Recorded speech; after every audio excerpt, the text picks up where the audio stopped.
அது வந்து நம்ம ஒரு நடிகராக அவர் வந்து 25 வருஷம் கடுமையாக உழைச்சதின் விளைவாக இன்றைக்கி ஒரு உச்ச நட்சத்திரம்.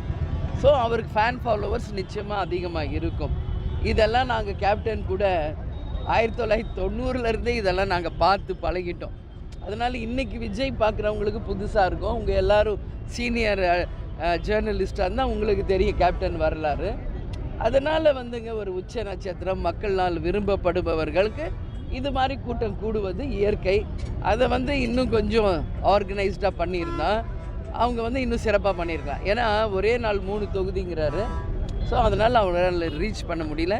அதனால் இதெல்லாமே வந்து ஒரு பிரச்சனை தான். ஏன்னா பப்ளிக் என்ன சொல்கிறாங்க, எங்களுக்கு டிராஃபிக்கில் மாட்டிக்கிட்டோம், போக முடியலன்னு ஒரு பக்கம்.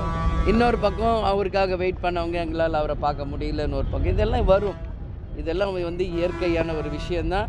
இது நம்ம எக்ஸ்பெக்ட் பண்ணதை விட அதிக க்ரௌடு வரும்போது இது எல்லாருக்குமே இது ஒரு யூஸ்ஃபுல்லான ஒரு விஷயம். விஜய் பேசுனதுக்கு ஆளுங்கட்சி சேர்ந்த அமைச்சர்கள் எல்லாமே எதிர்ப்பு ஆட்டினாங்க. அவங்க சொல்லும் போது விஜயகாந்த் அவர்கள் வந்து அவர் இதே நிலைமை தான் அவர் ஆரம்பித்தார், அவர் என்ன நிலைமை ஆனார்னு பார்த்தீங்கன்னா அதே நிலைமை தான் விஜயம் ஆவார் அப்படின்ற மாதிரி அந்த ஒரு பதிலை காட்டமாக தெரியுது.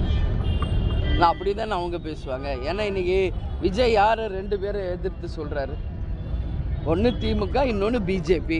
அப்படி இருக்கிறப்ப அவங்க என்ன விஜயை தலையில் தூக்கி வச்சு ஆடுவாங்க? அதனால் அவங்க அப்படி தான் குறை சொல்லுவாங்க. என்ன கேப்டனுக்கு என்ன குறைஞ்ச வருஷத்திலேயே முதல் ஆண்டிலேயே 8.33% ப்ரூஃப் பண்ணார். அடுத்த தேர்தலில் பார்லிமெண்ட்டில் 10.33 ப்ரூஃப் பண்ணார். குறைந்த கால வருஷங்களிலே எதிர்கட்சி தலைவராக ப்ரூவ் பண்ணியிருக்கார். அதனால் கேப்டனை வந்து மற்றவங்களோட கம்பேர் பண்ணுறது எனக்கு தெரிஞ்சு அது தவறான ஒரு கண்ணோட்டம், அது தவறான ஒரு விஷயம். Captain is something different. ஏன்னா அவர் தானாக கட்சி ஆரம்பித்து சுயம்பா வந்து உழைத்து அந்த ஒரு கட்சி தேமுதிக. அதனால் கேப்டனை யாரோடையும் கம்பேர் பண்ணவே கூடாது. கேப்டனோட சாயல் வந்து விஜய்கிட்ட நிறையா இருக்குது. அவர் பேச்சு இப்போ அதே மாதிரி பேசுறதும் அப்படி தான் பேசுகிறாரு. அரியலூரில் பேசும்போது காசு என்ன பண்ணாங்க, காசெல்லாம் எதிர்பார்க்கல, இது மாதிரி தான் பேசுகிறார். கேப்டனோட பேச்சு அப்படியே இருக்குது. இல்லை, இதில் நம்ம யாரை நினைக்கிறோமோ அவங்களாவே நம்ம மாறுவோன்றது ஒரு இது இருக்குது. ஸோ அவர் ஏன் அப்படி அவர் கேப்டனை தான் மனசில் வச்சு பேசுகிறாரான்றது நம்மளுக்கு தெரியாது.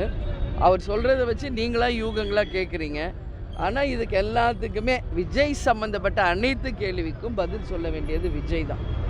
அதை விட்டு எங்களை மாதிரி ஆளுங்கக்கிட்டே அதை பற்றி நீங்கள் தொடர்ந்து கேள்வி கேட்குறீங்க. முதல்ல எனக்கு பொறுத்த வரைக்கும் அது தவறான ஒரு விஷயம். நான் ஏற்கனவே 2 வாட்டி சொல்லிட்டேன், விஜயை பற்றியும் கூட்டணி பற்றி இனிமேல் என்கிட்ட பேசாதீங்க. பல இடங்களில் பல இடத்துல நான் அதை பற்றி சொல்லியாச்சு அப்படின்னு. நீங்கள் அதே தான் கேட்குறீங்க.